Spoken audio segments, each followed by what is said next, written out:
and you can quote this on me. There is no way the Orioles or Red Sox make the playoffs this season. Yeah, yeah. There's no way. There's no way. I set the bar really low at the NBA predictions. I don't think all Mavs fans look into the stats like I do. It's not the great value Target brand toilet paper or whatever. It's the Charmin Ultra Strong. I don't know if Nick Nurse is the coach for the Raptors. I don't know if he's the reason why they won the 2019 championship. I feel like that was more of a team effort. The Mavs cannot say we do not miss Seth Curry shooting threes. This questions the firing of Dwayne Casey, who I think is a very underrated coach. To me, the Capitals really pushed all their chips for this season. Hello, I'm Mike Grimes, and you've been listening to Outsiders Opinions with Kevin and Austin. What's up, y'all? Welcome to our NBA Opinions of the Week. I'm Kevin. I'm joined by the man, Austin, who this feels weird that the Warriors may not look similar to at all what we've kind of grown to see them over these 10 years. Yeah, it's been a while since we've seen a Draymond-less or Curry-less Warriors roster, but that is what I think is really what this looks like. I know that Draymond's going to be gone. Obviously, Jimmy is still there because, I mean, he tore his ACL this past year. He'll come back at some point next season.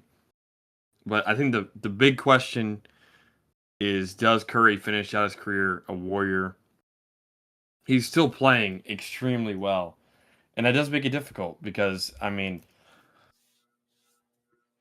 do you really want to waste years of, I don't know if prime's the right way to put it, but of years of high productivity. And also for the Warriors, you could get something for Curry to help build for the future. And that may be what Curry wants to help the Warriors with. Curry this year averaged 26.6 points per game. I know he only played 41 games, but that's his most he's averaged since 2023. And he was relatively efficient and still a very good player this past year. And that's as a 37-year-old. He just turned 38 in March. I don't see it out of the realm of possibility that he's, again, next year, I don't know about averaging 26 again, but averaging 23, I don't think's out of the question at all. And that's a player that you know that could be extremely productive in the playoffs for a team. Well, I think Draymond's gone. I think there's going to be a lot of changes, sweeping changes for the Warriors. Obviously, they're going to be in the lottery. We'll see how that goes. Does Curry end his career a Warrior? I want to hope yes, and I believe so. And I think even if you're the Warriors, Curry's got about 1 year left on his deal. And I think you even talk about extensions immediately, even if, let's say, you want to trade him, because that extension to me would be even more valuable in trade talks and getting a bigger return for Curry to help them build for the future, if that's something you want to decide. Because yes, he's dealt with a lot of injuries, but we saw what he did in that Clippers play-in game. And we've seen it with other players. That three ball you can still have that when you get older.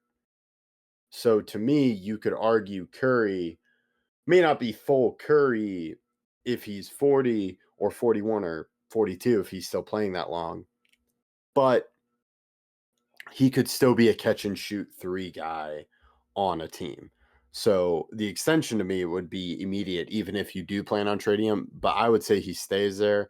Draymond, I don't know. I know you seem more definitive on it. I'm curious what they do with Draymond. But to me, with how Kerr was talking about after the game and some of the comments he's saying, like, yeah, sometimes you just need to bring new ideas. It does seem like he's out. And that would, because his contract's up and he didn't want to extend his contract. He wanted to see what happens this year. Yeah, I don't think Draymond retires or anything like that, but I do believe that he is out of Golden State next year. And I still think, well, he did have his worst season by far. This was really the first year of his career since probably his second season of his career where he was a major negative on the court versus off the court.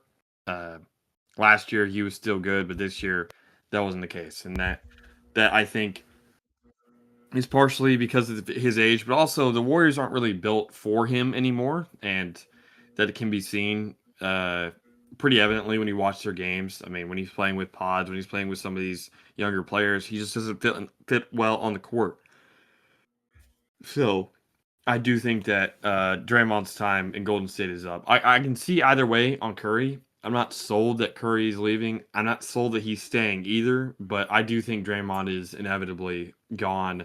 Uh, and I do think he'll have a couple suitors because he still is going to be a player that has veteran leadership and can still play good defense. Yeah, and I think it's more the price tag with the Warriors and what he's getting paid because he doesn't fit with what they are now, like you're saying. So it'd have to be kind of a utilization of Draymond. But how you assume Kerr is gone, right? Too, right? Steve Kerr. No, yeah, no, I know what you're saying. Yeah. I'm Okay. thinking, yeah. I really don't know.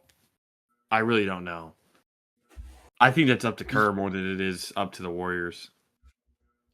Yeah, I agree with you on that, and I was just really blown away with how frank he was with just going like, yeah, no, I'm going to think about it and then meet with him. Because if you're the Warriors too, I think you always take Kerr, but maybe Kerr just takes a year or two off and then is back on the market as a coach.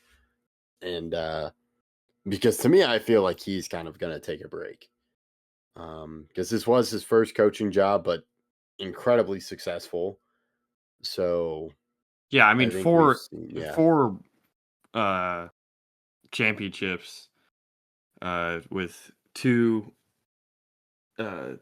losses in the finals, one in 2016 and one in 2019. I mean, I don't think a lot of people can really fathom what he's done. I know there's both ways that some people think he didn't necessarily meet expectations the past couple of years, and some people who do. But I just find it hard to believe that they are going to not, if he wants to come back, allow him that chance. I think that it's really going to depend on what pick they get, on Jimmy Butler's health, and what happens with Curry.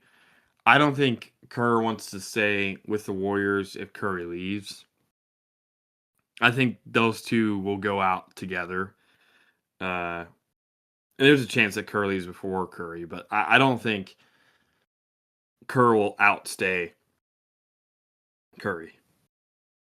Yeah, I agree with that. That in more be Curry outstays him. If he does stay with the Warriors, I think Kerr. I think we've seen it with highly successful young coaches. Like look at Mike Tomlin. Later years doesn't get as much success, but it's still you have that conversation of like, do you keep him because of what he's done and what just how he's adapted.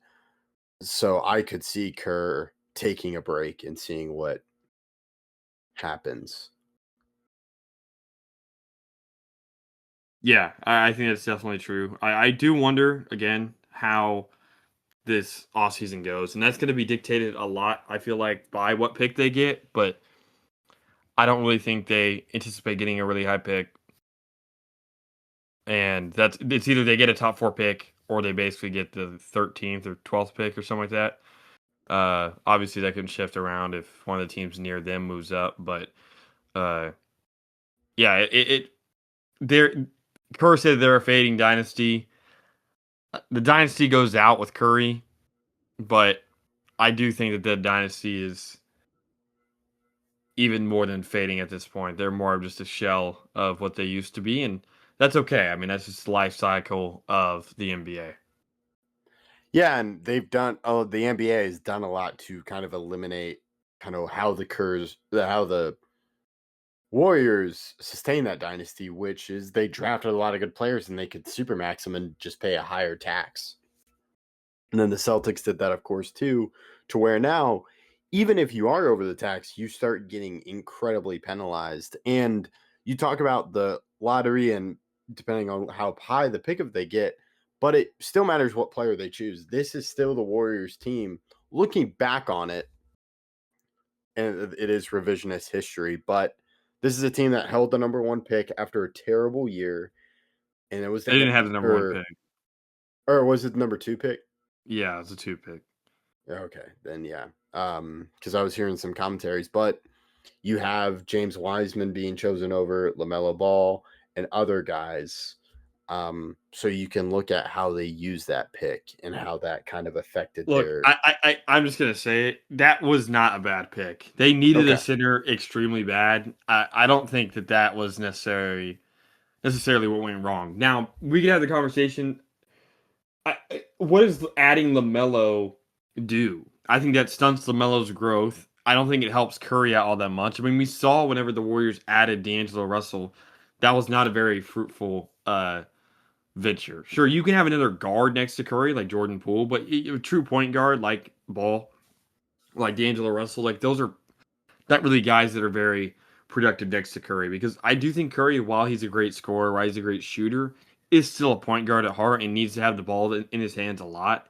So I understand the pick. Now, obviously, it did not go well, and I think the Warriors are part of the problem there as well. I don't know if they necessarily gave him the infrastructure to grow because of how quickly they needed him to become a major part of their team. Maybe they could have taken another big man, but they were never going to take LaMelo. I don't know what LaMelo adds to their roster. I think it probably, if they'd taken LaMelo, they don't win in 2022. Yeah. And that's where I say it's revisionist history now, because you kind of see how the two careers played out. And you make a good point with LaMelo. And it's just something to think about. They could have done something better with that pick, given how Yeah, I like looking back at it. Onyeka went 6. That's probably the best option for where their team was. And Onyeka still took a little bit to actually get to being as productive as he is today. He only averaged 4.6 points as a rookie, so I think that probably would have been the better option. But again, that's really revisionist. I was worried though about Wiseman out of the draft because of how little he played in college. I think there was always a concern there, but I don't know if you were ever going to take Onyeka with the second pick. Yeah. It's hard.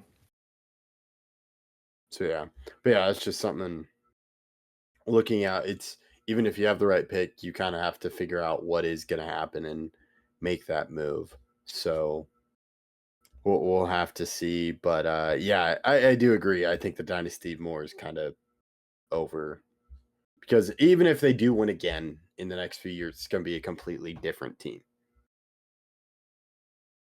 Yeah, that's true. So let us know your thoughts in the comments. We appreciate you listening to Outsiders Opinions, and look on for more of our episodes.